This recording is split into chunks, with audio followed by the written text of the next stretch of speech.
that are revolutionizing our world and touching our lives. And in this hour, we're going to talk about one of the most interesting topics in all of medicine, and that is the aging process. Why do we get old?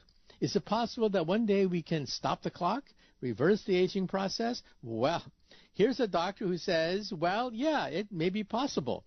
He is Dr. Michael Fossel, MD, PhD from Stanford University, and author of a book, The Telomerase Revolution, the enzyme that holds the key to human aging and will lead longer, healthier lives.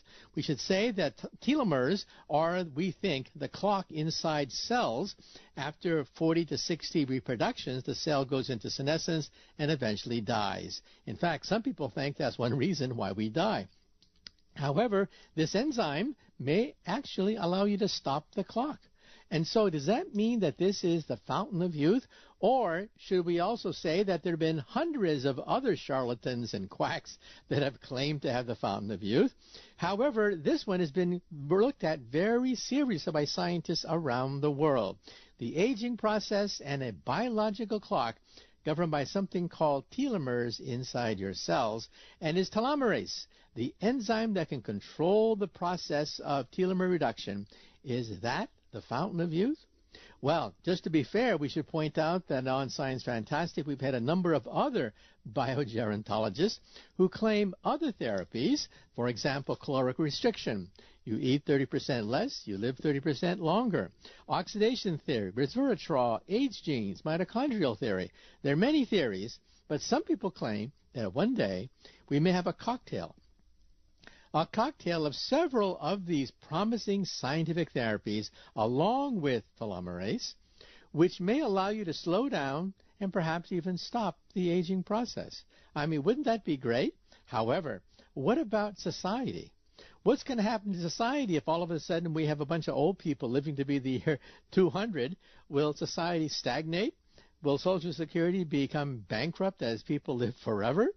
Well, these are the questions that Dr. Michael Fossel is contemplating. But the difference between quackery and charlatanism and wizards making all these bizarre claims about living forever, the difference between them and the new generation of scientists is that the new generation is based on science. That is, reproducible, falsifiable, testable theories. Not just the hearsay of one person saying, I think I saw this person live forever, therefore why can't we? I mean, how do you test theories like that? How do you test them on animals? And how do you test them on humans? That's what we're going to talk about. So today, forget about all the stuff you see in the drugstore. Take 10 years off your life, be younger, be healthier. Most of that is real quackery. The Food and Drug Administration, unfortunately, does not regulate much of the junk you see in a drugstore because they don't penetrate the skin. Precisely because they don't penetrate the skin, they don't work. And so in some sense, you can only make fraudulent claims about being younger and taking 10 years off your face and whatever, only if they don't work. Well, now let's talk about therapies that might actually work in the laboratory, on animal studies, and perhaps even on human studies. Not just telomerase, but caloric restriction, mitochondrial DNA, oxidation theory, resveratrol. These are avenues of real scientific investigation. And we should also point out that at the Joint Corporation in Menlo Park, they have actually immortalized a skin cell, a human cell that lives forever in a petri dish. Okay, well, let's take a short commercial break. And after the break, we're going to talk about the aging process. Why do we have to get old? Why do we have to die? Is it possible that we can stop the clock? Is it possible that we understand it? Is it possible that we can slow it down? Is it possible that one day we might be able to reverse it? Now, let me be very clear. There's been charlatans and hoaxers and tricksters for generations talking about the promise of living forever. Kings and queens have set out expeditions hoping to find the fountain of youth, but to no avail. But what about modern science? With us today is Dr. Michael Fossel. He's a PhD and a MD from Stanford University, author of a number of books. We're going to talk about his latest book today, The Telomerase Revolution, the enzyme that holds the key to human aging and will lead to longer, healthier lives. We should also point out that he's the author of Reversing Human Aging, also Cells, Aging, and Human Disease. And he's been on Good Morning America 2020 and a number of national shows. And his website is www.michaelfossel.com. That's Fossel, one word, michaelfossel.com. So, Dr. Fossel, glad you could be on Science Fantastic. Michio, my pleasure. Thanks for having me. Okay, the first question that we always ask our guests is, how did you, as a youth, when you were 10 or so years old, how did you as a youth first get interested in science? I think it's one of those things that sneaks up on you, like so many things. You know, why am I interested in gardening? Why is someone else interested in cooking? It sneaks up on you. And I discovered in high school that I was trying to take all the physics courses I could, actually set up a course on particle physics. Is that right? It was a delight to me. Yeah, well, that's what I do for a living. I know. Go on. Okay. And then what got you interested in the question of the aging process? What got me interested was an odd thing. It was people's responses. I was teaching courses on neurobiology and the development of the nervous system, but whenever I talk about the other end of life, how does the nervous system fall apart, for example, with Alzheimer's, people tended to shrug and say, well, it just happens. And anytime people say things just happen, it gets my goat. I begin to wonder what we're missing. I suspected there was a lot more to it than that, so off I went. Okay, now here's a big question. What actually is aging anyway? Because, of course, kings and queens, they have spent entire fortunes looking for the fountain of youth, as if youth could be encapsulated in a liquid or an elixir. What do you think is aging, therefore? Well, so many people think of it as just entropy. That is, as it were, things just fall apart, they just rust, things come apart over time. What do you expect? But as a biologist, you have to recognize that all living things are sort of a balance between entropy and maintenance. That is, aging is not simply entropy. It's a failure of maintenance. That's why, you know, we look at dogs and they age faster than we do. Progeric children do. Bacteria age quickly, or at least yeast organisms do. Other things live longer than we do. It clearly isn't a matter of just entropy. There's more to it than that. And again, anytime people say it's, quote, just entropy, it gets me curious about what we're missing. I've long suspected that aging was a much more complex phenomenon than it just happens, or it's just entropy. Again, biologically, it's a failure of maintenance in the face of entropy. And it doesn't always happen. You know, there are cases of cellular lines that don't age. Example, you right now are presumably several decades old, and you got the bulk of yourself from your mother. She got it from her mother. And when you inherited it, that cellular line hadn't aged and had been in existence for probably about 3.5 billion years, looking backwards. Well, how come that cell line didn't age, and yet you and I age in a matter of decades? There's clearly something going on more than it just happens. Okay, now there are many approaches to the question of aging. Some people say, as you correctly pointed out, entropy. Things break down, DNA begins to wear out and not perform as good as it used to. However, we also had Dr. Leonard Hayflick on the airwaves, and he claims there's something called a biological clock, that maybe the clock is ticking away and it was reset when we were born. But what are your thoughts about whether there's a biological clock in our bodies? Well, I think that's exactly it. I have to say, Len is my favorite curmudgeon in the world. He's a hero of mine because he's one of those people, as you look back historically, who had the guts to stand up and say, you know, here's what everyone believes, and they're wrong. And that's happened repeatedly, whether it was, the idea that the Earth was the center of the solar system, or that physics was no more than classical physics back 100 years ago, or that aging just happened. Now, what had happened was everyone was saying that cells don't age. They only age when you're in an organism. And Len stood up back more than 50 years ago and said, that's just not right. Cells do age. And it wasn't clear when Len said this what was the biological clock. But since that time, it's become a lot more clear what's going on. And it's also become clear that aging is not simply a matter of DNA failure or hormonal changes. No, it's something far more basic than that. It has to do with the pattern of gene expression, something that Len couldn't put his finger on when he first published. And yet, since that time, the evidence has accrued and gotten more and more substantial. Now, my understanding is that Dr. Hayflick showed that cells, like skin cells, divide roughly 50 to 60 times, and then they begin to go into senescence. They begin to wear out. And so, in some sense, all our cells have a clock in them, and when time is up, cells begin to age and die. But could you elaborate on that theory? Well, that's interesting because it clearly is true of certain cells, but not others. Example, we sort of wish cancer cells would age, and many cancer cells don't. They continue to avoid senescence. They don't sort of degrade in that way. They divide when we wish they would die. But the same is true of germ cells, that is, ova and sperm cells. And as I say, you follow the cellular line of humanity back as far as you want, and that cell line didn't age. We also know this is true of certain stem cells. They either don't age, or in certain cases, they age much more slowly than other cells. So when Len talked about the Hayflick limit of, say, it was 40 to 60 divisions, it depends on which cells you're looking at. It also depends on which species you're looking at. So again, just to say that all cells senesce or that all organisms age, both are wrong statements.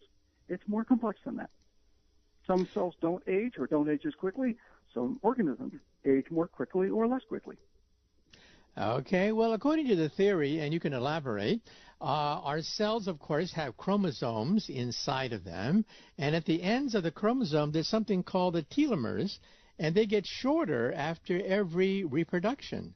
And after 40, 60 reproductions, the telomeres get so short, they wear out. Could you elaborate on that, the fact that at the ends of our chromosome, there could, in some sense, be a clock that gets shorter and shorter with every reproduction? Yeah, we first discovered that now, well more than 20 years ago. It was the early 90s. Around 1990 was the first study out that suggested there was a good correlation between telomere length and cell aging. Now, since that time, we've discovered a lot of interesting things. One is it's not the length of the telomere that matters. It's the change in length. Secondly, it doesn't matter what the telomeres are doing. The key feature is the change in gene expression. You can have long telomeres or short telomeres. In fact, there are mice with telomeres much longer than ours, but they have shorter lifespans. It's the change in length, not the absolute length. But a much more important finding is what happens when you reset that length. That is, if I take old cells with relatively short telomeres and reset them, do you improve cell function? The answer is yes. First discovered that in 1999. If somebody ever said to me, when did we first show that we could reverse aging? Well, in the cellular sense, the answer was 18 years ago. In the tissue sense, it was 17 years ago when we first showed we could take old cell tissues, for example, human skin or human cells from coronary arteries, reset the telomeres and show you could grow young tissues from them. The more important question is, can we do that not only in animals, but more importantly to you and I? That is, put it bluntly, can we cure age-related diseases? That's about where we are now. The animal studies are very interesting, but the human studies have yet to be undertaken yet. Okay, well, some people say, and you can elaborate again, that an enzyme called telomerase, which is the subject of your book, in fact, can stop the clock. That is, if there's a clock ticking away inside our cells, and the obvious question is, can you stop the clock, reset the clock, slow it down, or even make it go backwards? So tell us a little bit about what is telomerase.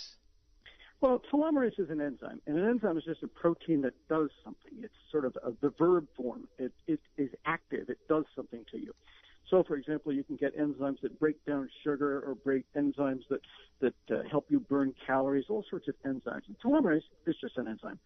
But what it does is something that no other enzyme does. It resets the aging clock in cells. And you asked the right question. Can we stop aging? Can we reverse aging? In cells, there's no doubt we can. John Cook at the Houston Methodist Hospital just published an article a week or so ago showing he could reverse that in progeric cells, that is, children who have early aging syndrome that can be reversed. Well, we actually knew we could do that in human cells, as I say, 20 years ago. I first put out the articles in JAMA 20 years ago this year, suggesting this was a good thing to do. We should try that for progeric children, for example.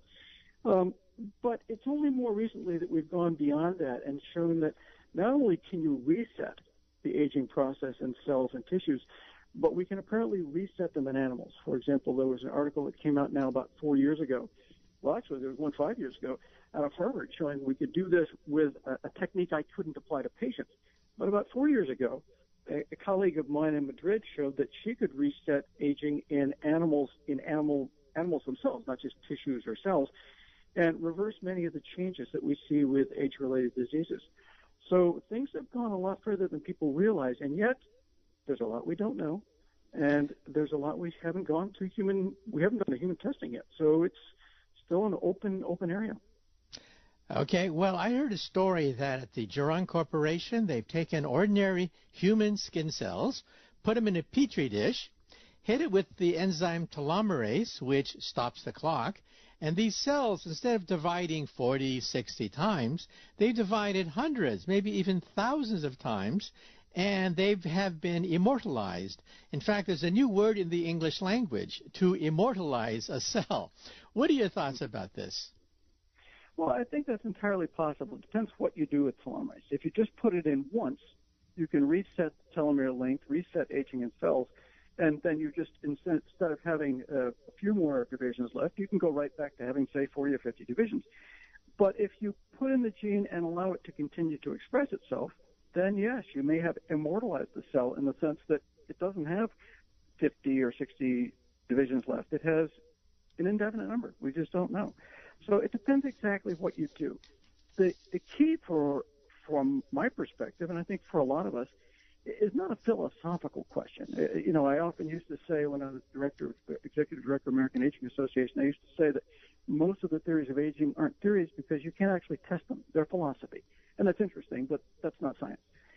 But what we're interested in is not only testing these things, but taking them to a practical human outcome.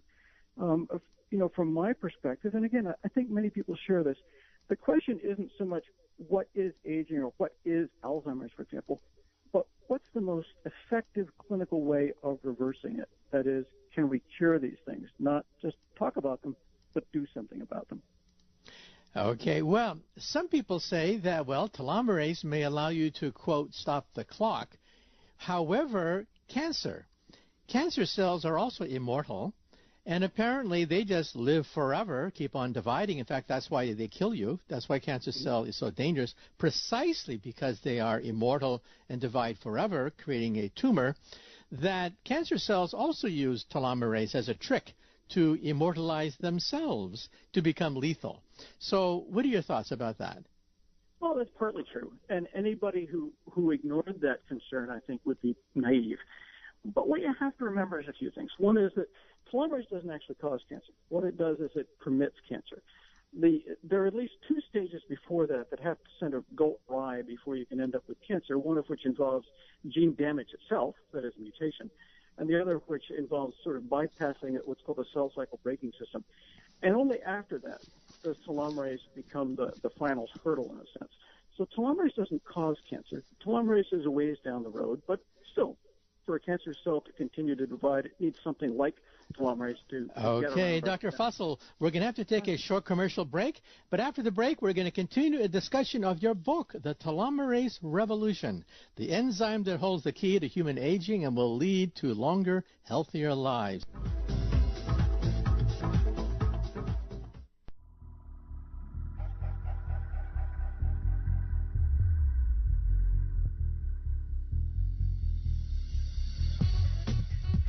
Welcome back to Science Fantastic with Professor Michio Kaku. In this hour, we're going to talk about the human aging process. Well, on Science Fantastic, we've had a number of the world's leading experts talking about their research in the area of human aging. And some people think that we are close. We don't quite have it yet, but we're close, tantalizingly close to something resembling the fountain of youth. With us today is Dr. Michael Fussell, MD, PhD from Stanford University.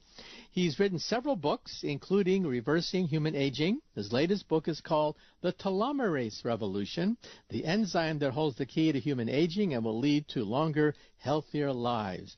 Well, Dr. Fussell, in the previous segment, we mentioned the fact that every cell, or most cells of the body, have this biological clock. The telomeres at the end of the chromosome get shorter after every reproduction of the cell. After 40 to 60 reproductions, the cell pretty much uses up its allotted time. But there is an enzyme called telomerase that allows you to stop this process. But hey, cancer cells also immortalize themselves, because what is cancer? Cancer in some sense is a cell that becomes immortal and simply divides in perpetuity, creating a tumor which eventually kills you. So the question is, what are the side effects? What are the implications if we were to use this as in the future as a form of therapy? Well, you're right to raise that cancer issue. Now, I have to say that that was a concern we had 20 years ago, and it still sort of has hung around as a sort of a boogeyman. But theoretical considerations, which I'll mention in a minute, make that less likely that it's a problem. And the data shows it is less of a problem than we thought too. What we've realized is that telomerase, when you re-extend telomeres, you actually improve the ability of cells to repair DNA. So they act like young cells. That is, they repair DNA much faster, much more efficiently. So what we've discovered is that telomerase is actually protective of the genome. It sort of stabilizes the genes in the face of mutation. So while we've been talking, probably every cell in your body has had a genetic mutation, but you've repaired them. But that rate of repair goes down with age, which is why we get more cancers as we get older. But we can reset that. So the question is, what happens when we do reset it? And again, in both cellular studies and in animal studies, we find that there's no actual increase of cancer risk, although it's, again, as you might expect, not quite that simple. It depends on the exact length of the telomere. If it's very short and you extend it a little bit, you don't improve things. You may actually increase the risk. But if you fully extend it, you end up decreasing the risk. Most cancer cells actually have fairly short telomeres, but just enough to divide, not enough to undergo full DNA repair. So we suspect that we'll have a lot less risk of cancer, as we see in animal studies, when we take this to human studies. But that's one of the reasons that our primary target is going to be fatal diseases like Alzheimer's rather than cosmetic problems like wrinkles. We intend to find out just what the risk is, but we suspect it's a lot lower than we used to think it was 20 years ago. Okay, well, somebody listening to the show may say to themselves, wow, I mean, you're talking about a therapy that may allow you, at least at the cellular level, to slow down, maybe even reverse the aging process. But then the next question is, what about human studies, not animal studies? Humans are more complex in our biology. So what has been done in terms of human studies? Well, there have been some informal, I guess I could call them human studies. And what they've looked at is some telomerase activators, in this case, the astragaloside.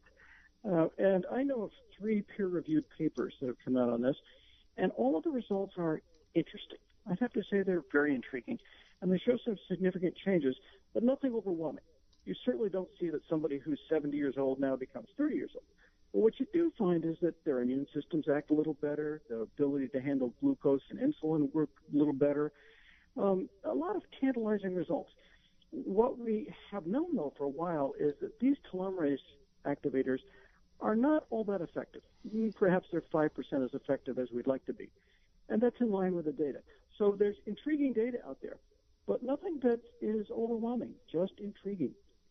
Okay, Dr. Fussell, on this radio show, we've had a number of biogerontologists talking about things like caloric restriction.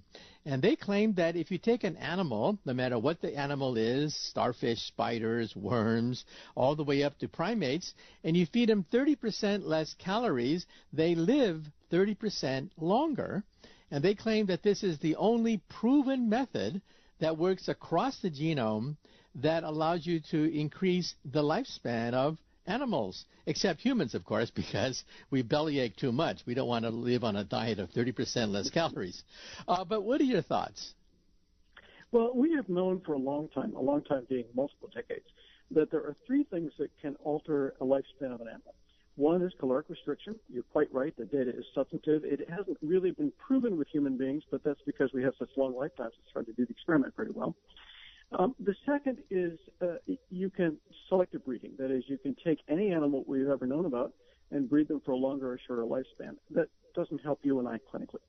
The third is genetic intervention. Most of the genetic interventions have been negative. That is, you can certainly make animals have a shorter lifespan. But we found cases where you can actually improve the lifespan of an animal with genetic alteration. And that's really what we're talking about today. We're talking about not really genetic intervention in the sense of changing the gene, but we're talking about what you might call epigenetic intervention, that is changing the pattern of gene expression. And again, that's been shown to work very well. So when people talk about caloric restriction, they're right. In some sense, we should all eat less. The problem is we're really living in the experimental group where we're all eating too much, and we know that that's not healthy at all. Okay, well, some people go one step further and say that there's a gene called the sirtuin gene that helps to regulate this process, and the protein or the enzyme created by the sirtuin gene is called resveratrol, and quite frankly, it's created some kind of a blip on conspiracy theorist websites who claim that perhaps that's the secret fountain of youth. I tend to disagree, but what are your thoughts about those people who swear by enzymes like resveratrol, which may slow down the oxidation process? What are your thoughts? Well, I find myself agreeing with you, which doesn't surprise me one bit. I think it's like the blind men and the elephant. They're looking at a small piece of the elephant rather than the whole elephant.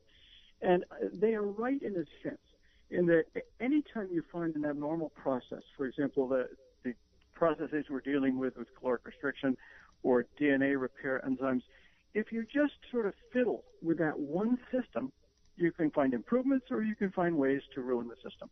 And that doesn't surprise me. But what we're talking about when we're talking about aging generally, or in this case, telomerase and gene expression, we're talking about all of those processes together, not just one, but everything. Think of it as dealing with one person in the country versus dealing with the entire population of the country. So if you have thousands and thousands of genes and you're affecting just one gene, that may have a good effect or a bad effect. But what we're talking about is affecting the expression of all of those genes. So it's a different order of magnitude. Okay. Now, there's yet another theory. There are several theories. This theory says that just like a car engine ages because of oxidation in the engine, because of carbon buildups and wear and tear, the engine of a cell is the mitochondria. Therefore, damage to the genes of mitochondria, just like the damage to the genes of an engine in a car, is responsible for it wearing down. So what are your thoughts about looking at the genes that are damaged in the mitochondria, which some people suspect is similar to damage in the engine of a car? Well, let me say this. Right in front of me, I have a slide that shows a 1930 Duesenberg car, and it is absolutely gorgeous. And I think about the car I'm driving, which is probably about 5 years old and has some rust spots and some dents and is not in as good shape as that 1930 Duesenberg. Well, the reason is not because the Duesenberg was better built. It may be, for all I know, than my Ford. But the difference is maintenance. That Duesenberg was taken care of over 5 or 6 generations. Okay, unfortunately, we have to take yet another short commercial break. Stay tuned now for the next segment.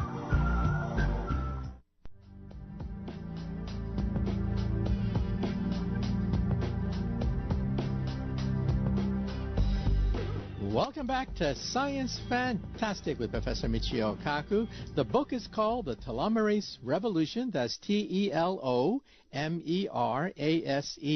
With us today is Dr. Michael Fossel of Stanford University, where he got his MD and PhD degrees. And we're talking about, well, is it possible to slow down the aging process? Before the break, we talked about the mitochondrial theory.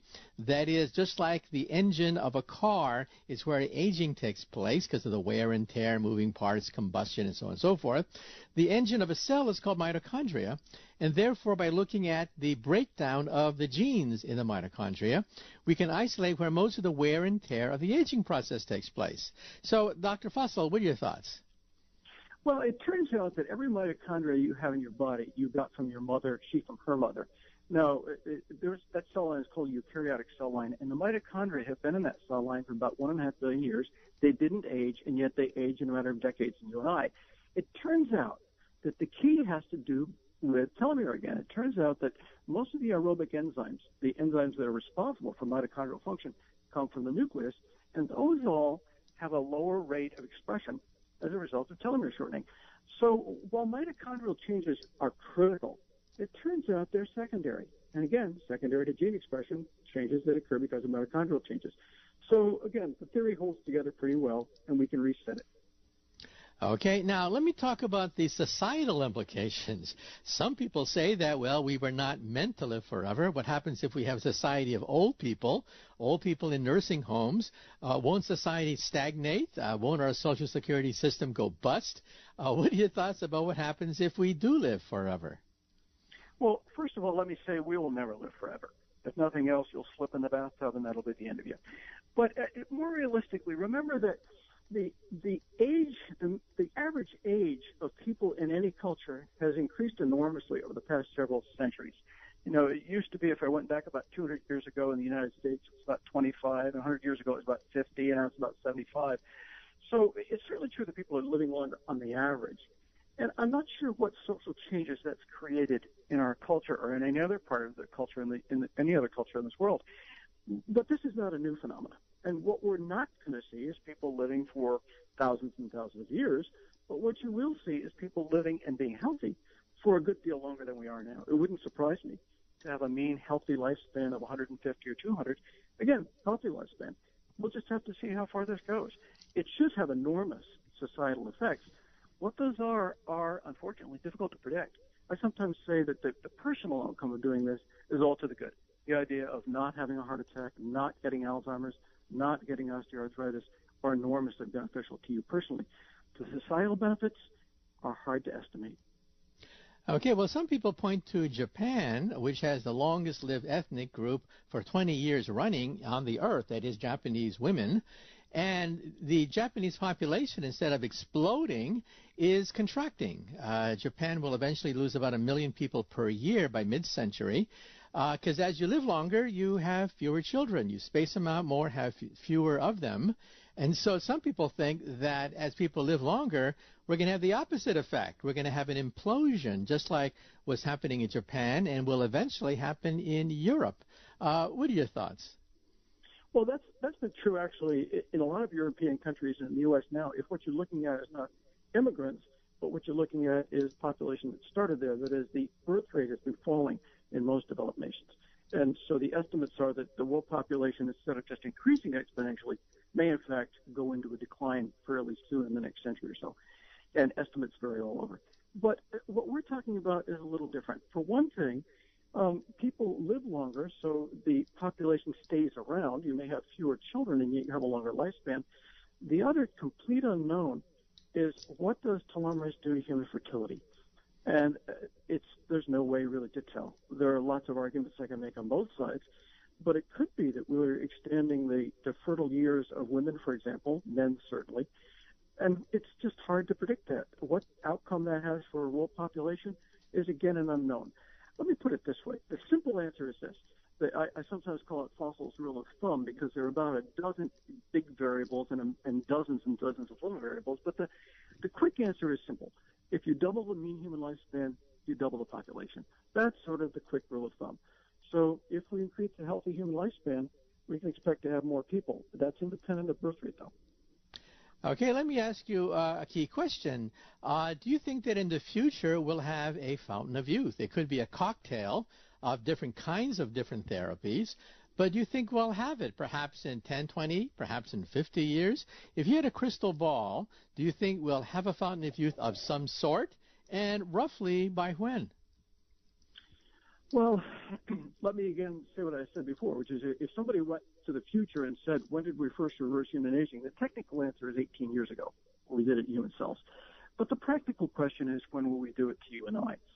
And if what we're talking about is not a fountain of youth in the sense of living forever and being 20, but at least demonstrating that we can reverse much of the aging process, I think we'll be able to demonstrate that within the next 24 months, frankly. The next 24 months? I think so, but let me put it differently. If I go to the FDA and said I had an anti-aging therapy, their policy, I think it's appropriate, for the last 20 years has been not to be willing to look at any FDA trials that involve reversing aging. What they're asking us to do, all of us, is to come to them with a trial that looks at an age-related disease, for example, Alzheimer's disease. So I think that we'll be able to focus on specific age-related diseases and demonstrate we can reverse some of these age-related diseases, and that the first demonstration will occur within the next 2 years. Yes. So you think that the fountain of youth is not out of the question? Is that what you're saying? Well, I wouldn't want to call it the fountain of youth, but at least the fountain of not having so many age-related diseases. I guess I take a more practical bent. Okay, good. Well, unfortunately, our time is up. Once again, thank you so much for being on Science Fantastic. Our special guest has been Dr. Michael Fossel. The book is called The Telomerase Revolution, the enzyme that holds the key to human aging and will lead to longer, healthier lives. His website is www.michaelfossel.com, one word, Fossel.com.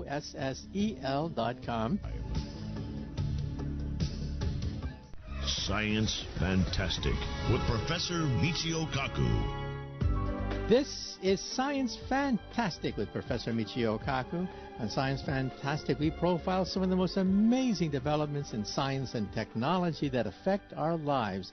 And in this hour, we're going to throw the lines open because this hour is your hour. Okay, well, let's move right on now to the first listener phone call. My name is Richard. I listen to the podcast off of Stitcher Radio. My question is regarding the discussion on the center of the universe, and I know people have asked over and over again about, the no center of the universe. My question is aren't the galaxies moving away from each other? Isn't that like proof that there is a center of the universe? Thank you. Well, you ask a very interesting question because back in the 1920s, there was a huge debate among astronomers as to how big the universe was. The standard position of astronomers back in the 1920s was that the universe was the Milky Way galaxy, period. End of story. The Milky Way galaxy that you see coming out every night, that was the universe. And how big was the universe? Well, the Milky Way galaxy was estimated at roughly 100,000 light years across, and that was it. That was the end of the story. However, there was a renegade point of view proposed by other people that perhaps the universe was much bigger than the Milky Way galaxy because there were clouds out there, clouds that were called spiral nebula, clouds that did not fit the usual pattern of ordinary stars. Then comes Edwin Hubble, the greatest astronomer of the 20th century, who then calculates the distance to these wisps of smoke out there in outer space, these clouds, and much to his shock, he found that they were literally millions of light years away. And then he calculated the redshift. The redshift caused by the fact that objects move away from you. If they're yellowish, then if an object moves away from you, light is stretched and becomes reddish as a consequence. And he found that the farther a galaxy was, the faster it was moving away from you. Immediately, this sent shock waves because it meant that A, the universe was much bigger than we previously thought. Millions, maybe billions of light years across, not just 100,000. And second of all, the universe was expanding. And then people asked the very same question that you just asked.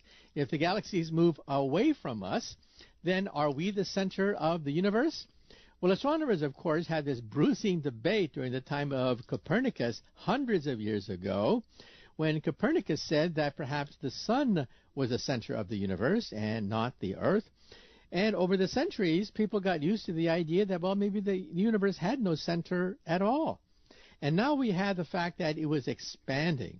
So if the universe is a balloon of some sort, this is the analogy that every astronomer uses in astronomy class, and you paint dots on this balloon and you inflate the balloon, then at any point on the balloon, you think that all the other points on the balloon are moving away from you. In fact, the farther it is away from you, the faster it moves away from you. So once again, if I have a balloon with spots on it, you're sitting on one spot called the Milky Way galaxy. All the spots are moving away from you, but the balloon has no center. In fact, at any point on the balloon, every point thinks that they are the center of the universe because all the galaxies are moving away from it. So then you see that the universe has no center. It's uniformly blowing up from any point of view. Then the next question is, well, what is the universe expanding into? This, of course, has caused tremendous debate among astronomers. The leading theory, which is not yet proven, is coming from string theory, and that is the universe is residing in a much bigger space called hyperspace, 11-dimensional hyperspace, and our balloon is an ordinary 3-dimensional balloon expanding in a higher dimension. So what is the universe expanding into? The 11th dimension. And if you want to read more about this hyperspace theory, get a copy of my book, Hyperspace, and also Parallel Worlds, books that high school kids have written to me about, and books which hopefully answer the question, if the universe is expanding, what is it expanding into? And by the way, if you're a bug on a balloon and the balloon is expanding, from where did the balloon expand from? There's no point on the balloon from which it expanded, because of course the balloon expanded in the third dimension. So from a bug's point of view, the third dimension is hyperspace. Okay, well, let's move right along now to the next listener phone call. This is Hunter calling from Cape Girardeau, Missouri. I was wondering if you could explain exactly what dark matter is. Thanks. Well, it turns out that we're going to have an eclipse pretty soon. I'll be speaking in Missouri at Southeast Missouri State University, not far from where you are.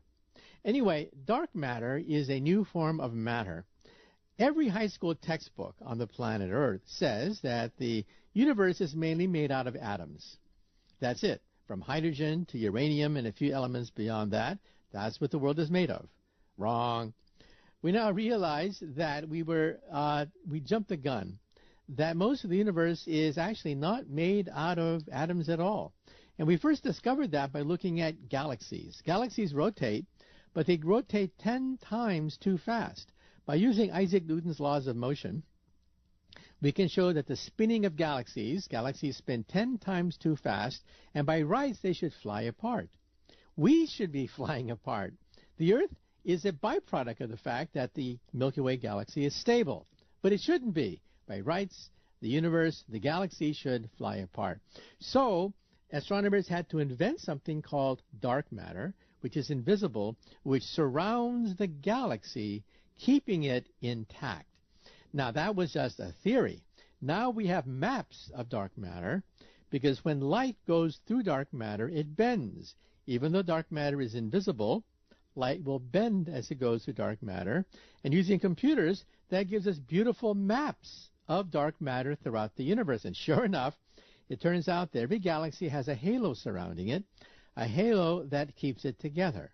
What is dark matter? We don't know. We think it's a new subatomic particle. The leading theory is coming from string theory, which says that the next octave, the next vibrations of the string, beyond the proton and the neutron, is dark matter. And dark matter is made out of something called sparticles. Sparticles are superparticles predicted by superstring theory. The theory has not yet been verified, but dark matter has definitely been seen, quote unquote, using telescopes that allow you to calculate the bending of starlight. What is it? We're not sure.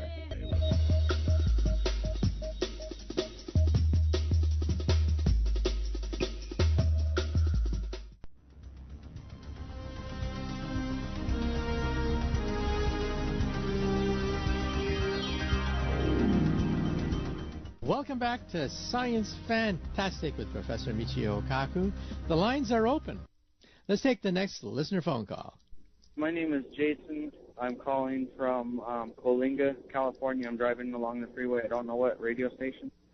Would it be possible to build a super highway, continental highway across the Bering Straits, and then a super highway from the tip of South America down to Antarctica, and then tunnel through the Antarctic continent, and have another land bridge or another superhighway cross over to Africa to eliminate the pollution of the oceans with all the ships? Thanks.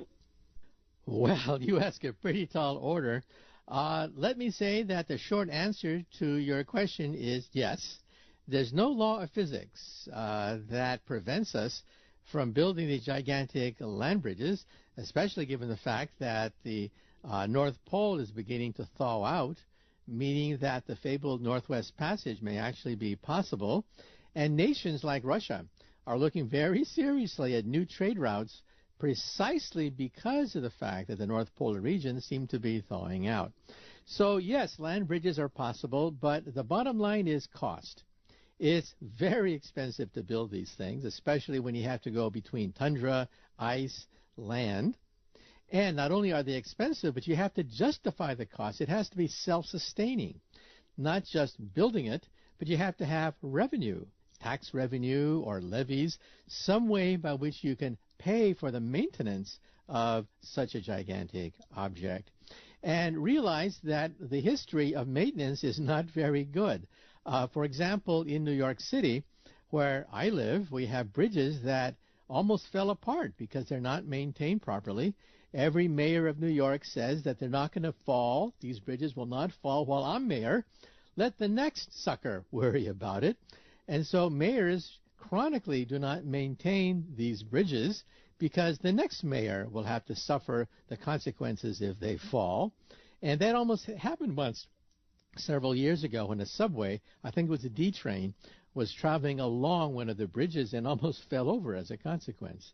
And so as a consequence, what I'm saying is, yes, it is possible to build these superhighways, but the more practical consideration is cost and maintenance. Sorry about that. Okay, let's move on to the next listener phone call. Hi, this is Mark calling from Florida, and I'm just wondering if the planet was hit by an asteroid as big as the one that took out the dinosaurs, could it affect the rotation of the Earth, like maybe slow it down or speed it up? And could it actually move it a little closer or a little further away from the sun? Thank you. Well, the short answer to all your questions is yes. Believe it or not, asteroids can actually be used to move the Earth and make it rotate at a different rate. In fact, some astronomers have pointed out that one day the sun will expand to eat up the Earth, and at that point we may have to move the Earth. Now, how can you do that? How can you move a planet? One suggestion that has seriously been proposed by astronomers is to have the orbits of asteroids modified so they whip around.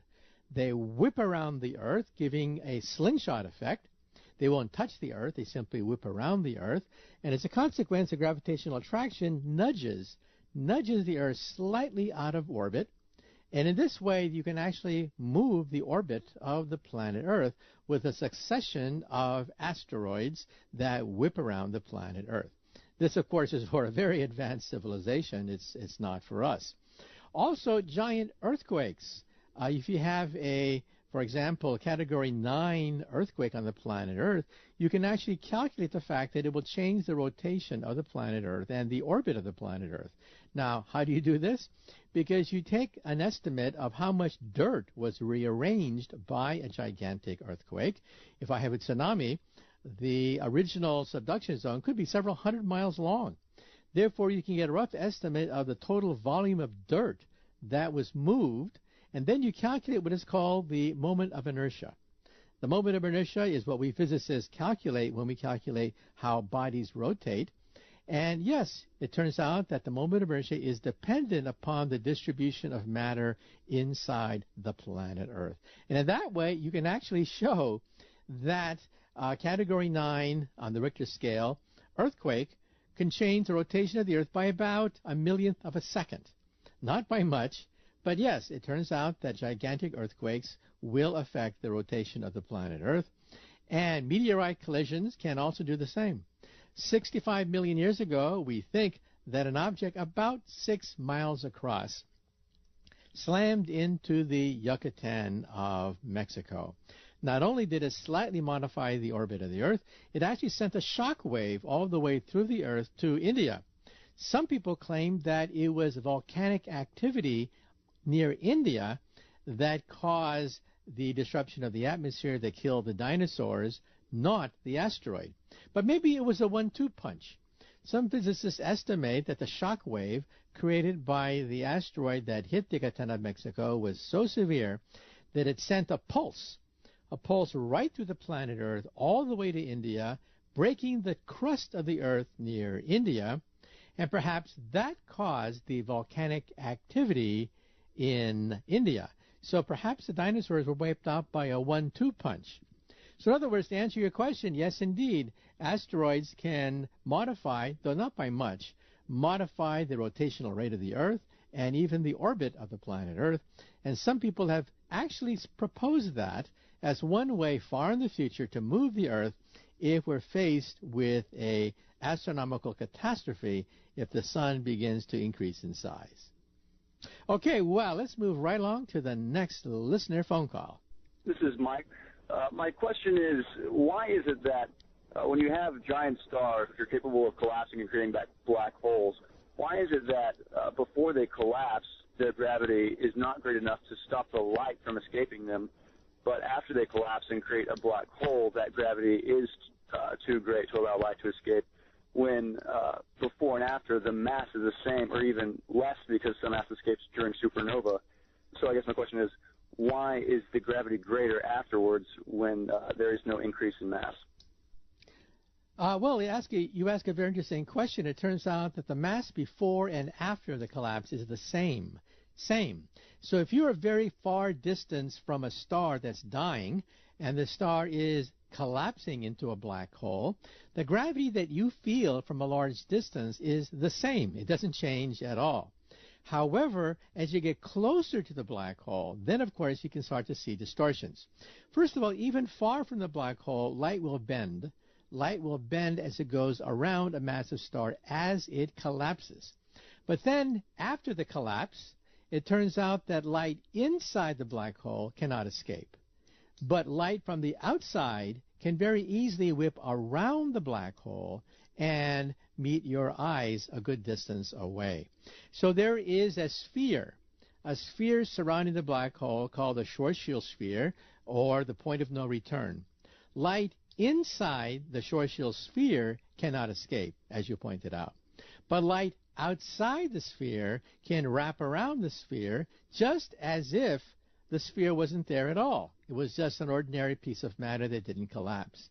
So to summarize, from a far distance, whether or not the black hole has collapsed, the gravity is the same.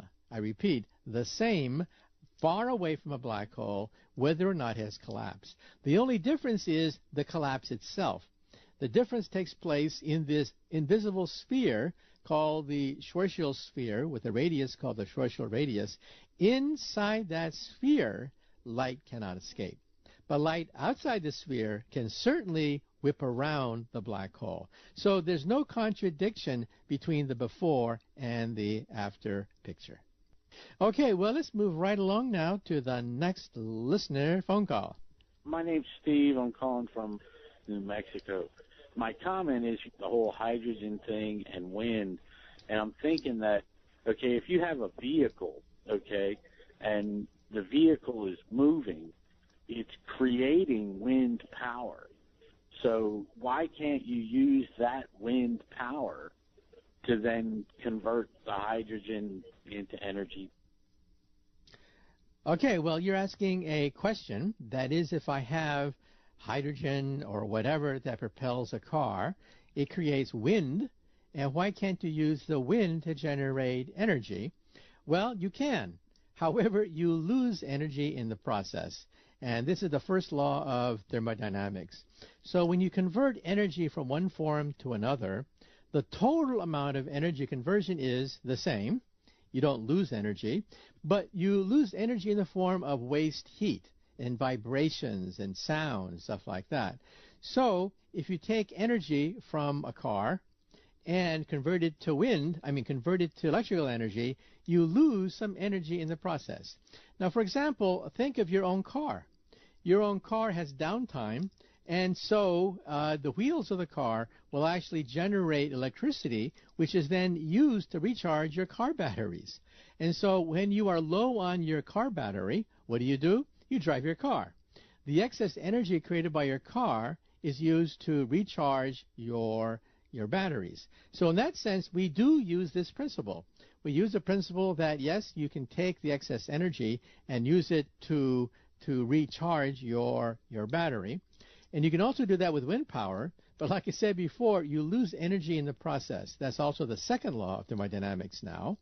And so it's not practical.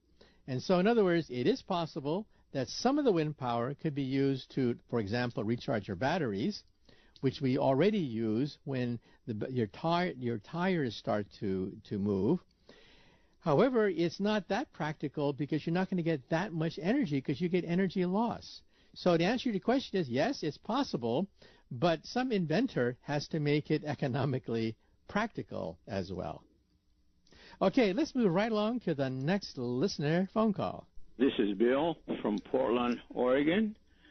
And the question I have, the prediction that Professor Hawkins has made, that we need to depart from the Earth and go to another planet because eventually the sun will destroy the Earth. And I'm just wondering if that is true, what are the physics behind that type of happening? Thank you. Okay, well, the physics behind that statement is rather solid, and that is in about 5 more billion years, the sun will exhaust most of its hydrogen fuel and then turn into a helium-burning star. At that point, it'll begin to expand very rapidly, expand so much that the orbit of the Earth will be inside the atmosphere of the sun. In other words, we will have one last nice day 5 billion years from now. The sky will be on fire. The sun will expand from horizon to horizon, and the sky will be on fire, meaning that the mountains will melt, the oceans will boil away, and the earth will go back into the sun. So the Bible says, from dust to dust, ashes to ashes. Physicists say that from stardust we came, and stardust we will return. Now, how do we know this? First of all, in the 1930s, it was first worked out how stars shine. And from that, we can determine all these parameters. But let's take a short commercial break. And after the break, I'll say a few words about how eventually the Earth must return back into the sun. Okay, well, let's move right along to the next listener phone call. Dr. Kaku, my name is Diep. I call from Arizona. I listen to on 104.1 every Saturday night. I want to ask why we're not able to launch a missile into orbit carrying large tether, large cables and then lower those cables from space onto the Earth and tether them to the Earth to make it easier to get stuff in and out of space, and maybe even tether the space station to the Earth and use the centripetal force to hold it into place and to provide gravity. Thank you very much. Love, Mr. Kaku. Well, very interesting. You propose what is called a space elevator. Now, back in the 1800s, when they were building the Eiffel Tower, a physicist in Russia was fascinated by that. It was in all the newspapers. They're building the Eiffel Tower. And he asked himself a simple question. What happens instead of stopping, you just kept on going? You just kept on going to create a tether into outer space. And he realized, my God, you can create a space elevator. So you hit the up button and go into outer space. So let's take a short commercial break. And after the break, we're going to talk about the space elevator. Will that revolutionize space travel?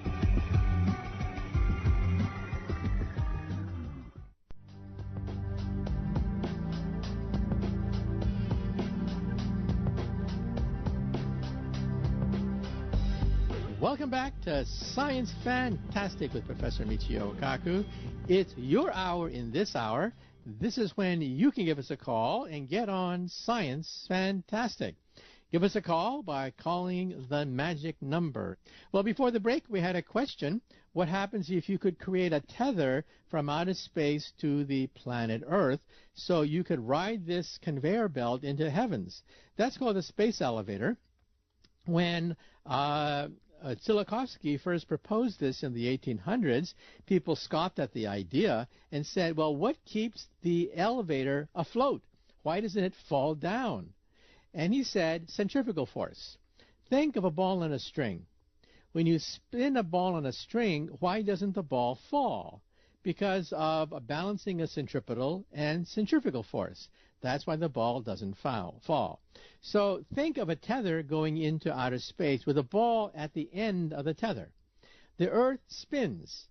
At the surface of the Earth on the equator, you're moving at 1,000 miles per hour. 1,000 miles per hour on the circumference of the Earth. That's because the Earth is about 24,000 miles in circumference. and they're 24 hours in a day, so you divide, bingo, you get 1,000 miles per hour. That's how fast you are traveling just by doing nothing on the equator. Now launch a ball from the equator into space connected with a tether. The ball is a ball on a string. It goes around the Earth, and it never falls. It never falls because of centrifugal force. So this was a great idea. But then, using Newton's laws of motion, you could calculate the tension on the tether. And that's when everything fell apart. It turns out the stress on the tether would snap steel. Steel, the hardest substance known to science back in the 1800s, would snap if you built such a tether.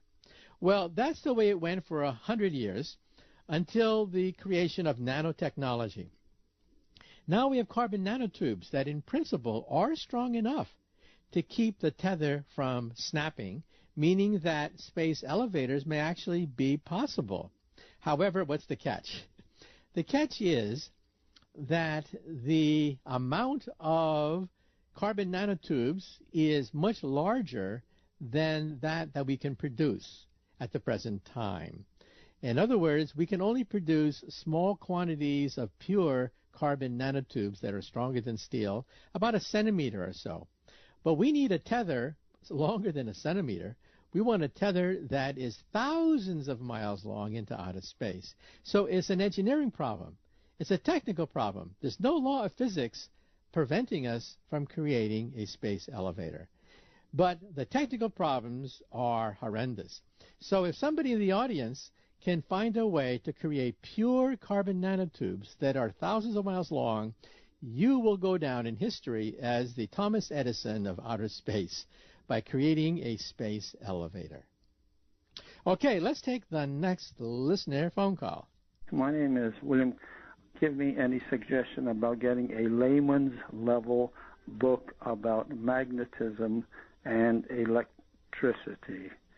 I'd be interested in getting a layman's level book of that. Thank you very much.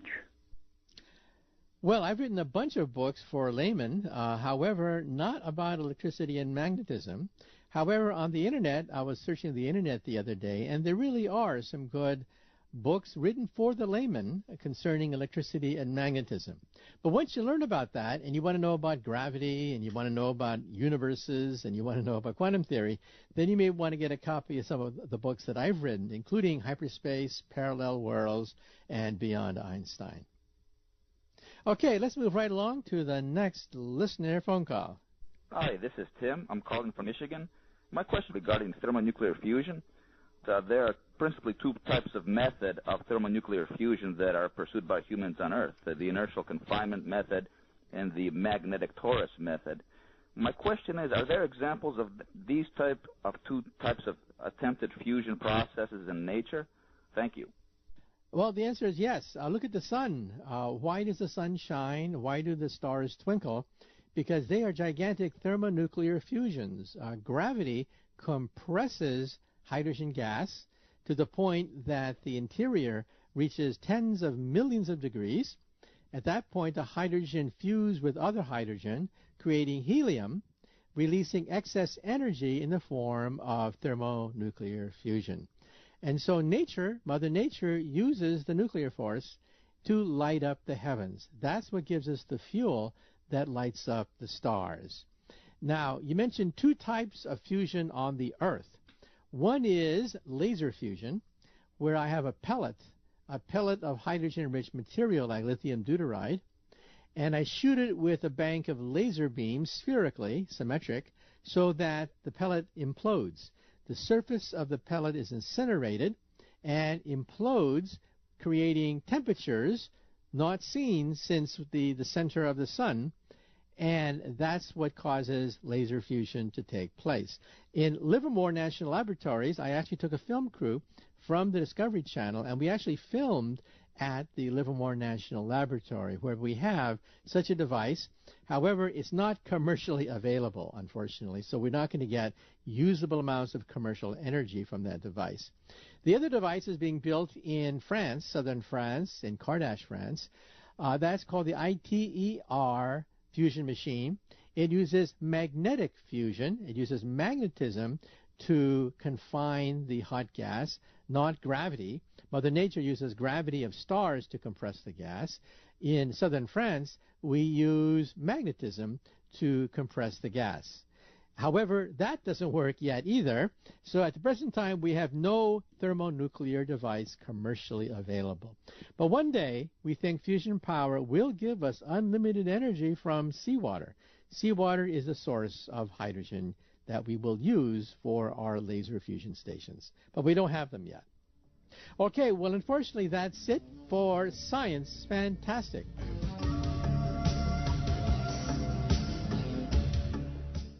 Science Fantastic with Professor Michio Kaku. This is Science Fantastic with Professor Michio Kaku. On Science Fantastic, we profile the amazing, jaw-dropping scientific discoveries which are revolutionizing our world and touching our lives. And once again, in this hour is your hour. Okay, well, let's move right on to the next listener phone call. Chad in Lewisburg, West Virginia. My question is, how do you go from matter being non-living to living? Thank you very much. Well, you ask a question which goes to the heart of the controversy about biology. Several hundred years ago, people believed in something called spontaneous generation, that life could spring from ordinary inanimate matter all by itself. And to prove that, they did an experiment. Take your dinner table and simply leave it out overnight. Well, the next day, sure enough, there are flies, there are maggots, there are all sorts of insects in your food. And so that was, for many centuries, considered to be a proof that spontaneous generation takes place, that life can spontaneously occur from matter. Simply leave your dinner table out overnight. Well, along comes Louis Pasteur and many of the advocates of the germ theory, and they said no. You do not have spontaneous generation of life. Simply take life, for example, your soup that you had tonight, boil it to sterilize it, and put a cover over it. And then the next day, you'll find that the soup is still fresh as ever. And so spontaneous generation of insects take place because insects land on your food and create eggs. Then the next big jump was when we scientists begin to figure out how this process actually takes place. This was done in the 1950s by a graduate student of Nobel laureate Professor Urey. What he did was an experiment that shook the foundations of biology.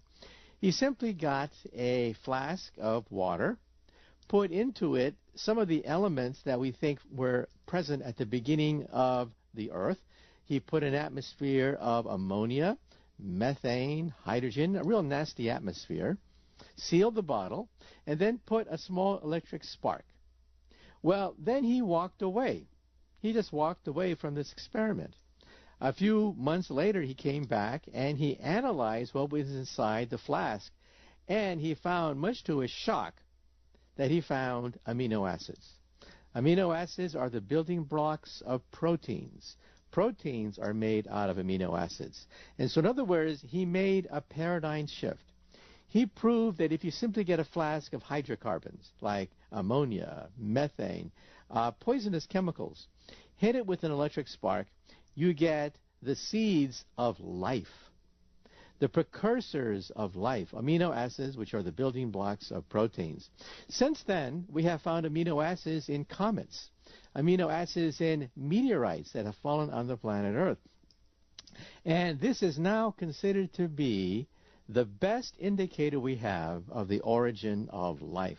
According to this theory, and of course there are variations of this theory, life probably started in the oceans, where there is a liquid called liquid water, which acts as a mixing bowl for DNA and amino acids and proteins.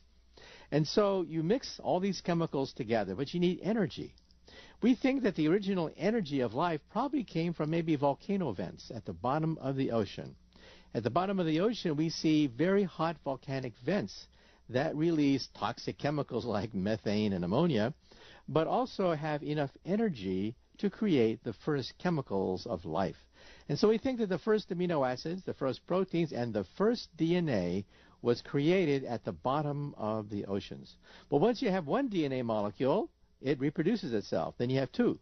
From 2, you have 4, 16, 32, 64, 128, ... And pretty soon, you have chains of DNA giving you the basis of life itself. And then, of course, the DNA had to protect itself, created a cell around it, and that began life. Life that is single-celled, reproducible, starting from nothing. Okay, let's move right along now for the next listener phone call. Mike from North Dakota. My question is, the Hadron Collider, how will that exactly prove multiple universes? Thank you. Well, you ask a very interesting question. As I said before, the leading theory that explains the nature of gravity, the nature of subatomic particles, is something called string theory. And you may say to yourself, well, smarty pants, if string theory is the theory of everything, then why don't you guys get the Nobel Prize for string theory? Well, there's a problem. You see, everything has to be verified. You just can't say that, hey, I have the theory of the universe. No. You have to test it in the laboratory. And string theory makes all sorts of crazy predictions. Not only does it predict the subatomic particles that we see today in the laboratory, it predicts whole generations of subatomic particles that we haven't even seen yet. In other words, we can predict what the next batch of subatomic particles are going to be, because these are the predictions of string theory. But unfortunately, the Large Hadron Collider is not powerful enough to test all the indications, the predictions of string theory. Now, the critic of string theory would say, well, the most outrageous prediction of string theory is that our universe is not really three-dimensional at all. Most of us think that the universe is three-dimensional. We have length, width, and height. 3 numbers describes any object in the known universe, but not string theory. String theory predicts that the universe is 10, maybe even 11-dimensional. And that upsets some people, because how do we test this theory? Well, there's several ways of testing it. First of all, with the Large Hadron Collider, we hope to create some of these new subatomic particles, which are vibrations in a higher dimension. These subatomic particles are called dark matter. Dark matter, we think, surrounds the Milky Way galaxy. There's probably dark matter in your living room, but it's very hard to detect. It's invisible. It has gravity, but it's invisible. You can't see it. And so we think that dark matter holds the galaxy together. In fact, I think the Nobel Prize will probably be given to astronomers in the next few years who have been able to map dark matter. But we want to create dark matter in the laboratory. We just don't want to conjecture it to be outside the Milky Way galaxy. No, we want to see it in the laboratory. And that's where the Large Hadron Collider comes in. Another way to test string theory is to put gravity wave detectors in outer space. We have now detected gravity waves on the planet Earth. That made headlines a few years ago when that was first discovered. And, as I mentioned, the Nobel Prize will probably be given to those physicists who detected gravity waves on the planet Earth. But gravity waves were also emitted at the beginning of time, at the instant of the Big Bang. So in other words, we're going to get baby pictures of the infant universe as it was created. And maybe we'll see evidence of an umbilical cord connecting the infant universe to a parent universe, a parallel universe. Of course, we don't have this detector yet, but there are plans to launch something called LISA, Laser Interferometry Space Antenna, into outer space, which would have, we think, the capability of detecting radiation from the instant of creation itself. This is truly amazing. Okay, let's move right on to the next listener phone call. My name is Dylan. I live in Sandpoint, Idaho. I'm calling about time travel and hoverboards, because I've watched Back to the Future. I want you to discuss that. Bye. Okay, well, everyone who's ever watched Michael J. Fox whizzing around the past on a hoverboard has wondered about those two things. Are hoverboards possible, and is time travel possible? Well, let's take these one at a time. First of all, hoverboards. Hoverboards do not exist. you can go to any hobby shop and ask for a hoverboard, and you'll simply get snickers from the salesperson. Everybody wants to know, is it possible to have hoverboards? And at the present time, the answer is no. Does that mean they violate the laws of physics? No. One day, we may have something called room temperature superconductors. That is, magnets which are superconducting with no resistance at all.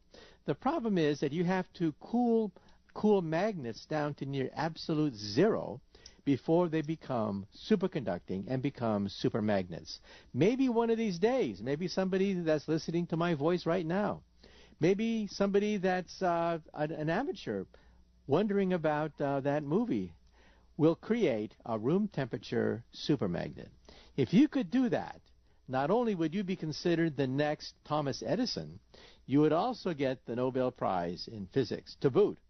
A room temperature superconductor. With that, you could probably create a version of the hoverboard in Back to the Future. But at the present time, nope, we can't do it. Now, time travel is much more difficult. So let's say a few things about time travel. First of all, Einstein said that time is a river which meanders its way across the universe, speeds up and slows down. We measure this all the time with our instruments. Time does speed up and it does slow down. But we want whirlpools in the river of time. We want the river of time to take us backwards in time. Well, if you look at Einstein's equations, you see, yes, there are solutions of Einstein's equations which give you time travel. Whirlpools in the river of time. So what's the catch? There's always a catch someplace, right? The catch is you can also use Einstein's equations to calculate the energy necessary to bend time into a pretzel, and it is fantastic. You're talking about perhaps the energy of a black hole, the energy of an exploding star.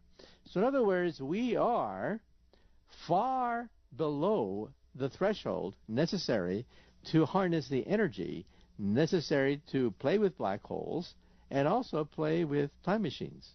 So, sorry about that. Now, however, that doesn't mean that perhaps aliens in outer space that are perhaps thousands, millions of years ahead of us, perhaps they've already been able to harness Einstein's theory to create whirlpools in the fabric of space and time. Now, then the question is, if time travel is possible for an advanced civilization, then why don't we see tourists from the future? That's the criticism raised by my colleague, Stephen Hawking, the physicist. He said that, well, if there are time machines, then where are the time travelers from the future? Where are the tourists from the future? Well, my attitude is that we will probably have invisibility long before we have